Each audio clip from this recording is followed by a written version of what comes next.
Alors examinons maintenant les Z90 et NX80 pour lesquels on dispose d'une poignée avec deux prises XLR type 3 broches, line, mic plus 48 volts ainsi qu'un porte-micro. Alors la poignée XLR se connecte donc au connecteur Mi-Show-Mic de la caméra. Il existe trois configurations possibles avec XLR, soit line, donc c'est quand on utilise un appareil audio externe de type mélangeur par exemple, soit mic, c'est quand on utilise un microphone dynamique, soit mic plus 48 volts, c'est donc quand on utilise un microphone avec une alimentation plus 48 volts, c'est la fameuse alimentation fantôme. Alors écoutons la différence obtenue avec un micro-cravate Sennheiser connecté en XLR1.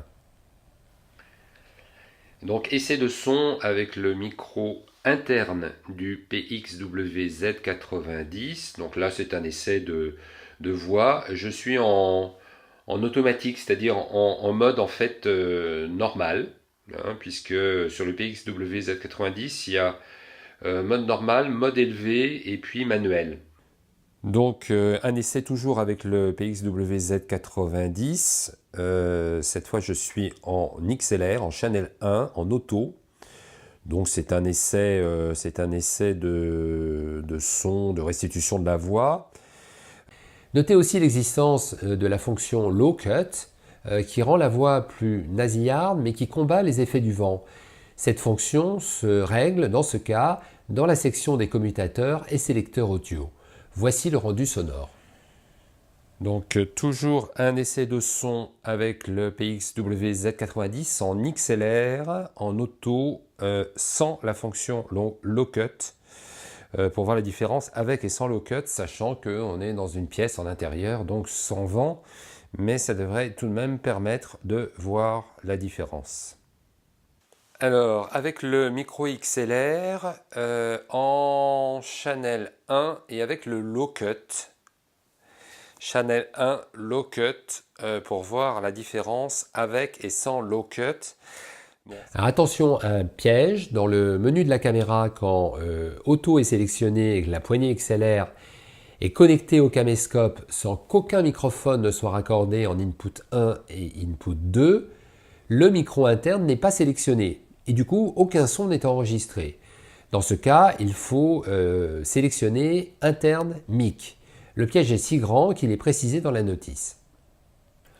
Alors concernant le micro interne, le Z90 se caractérise par une différence avec l'AX700 concernant la présence de trois niveaux distincts. En fait, il y a le niveau normal, le niveau élevé et le niveau manuel. Alors le niveau élevé est vraiment plus fort, méfiez-vous, cela dit, il ne sature pas. Voici le rendu sonore en mode niveau normal, puis en niveau élevé.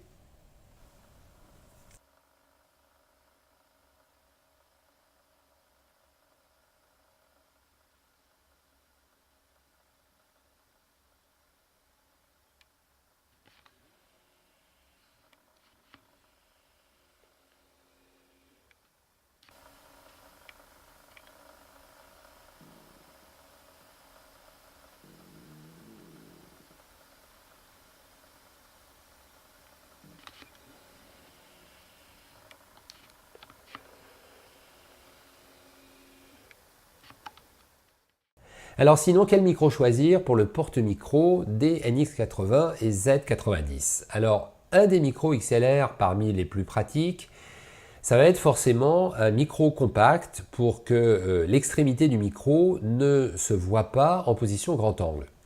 Alors à ce titre, on trouve le modèle Audio-Technica AT875R, il vaut entre 150 et 200 €.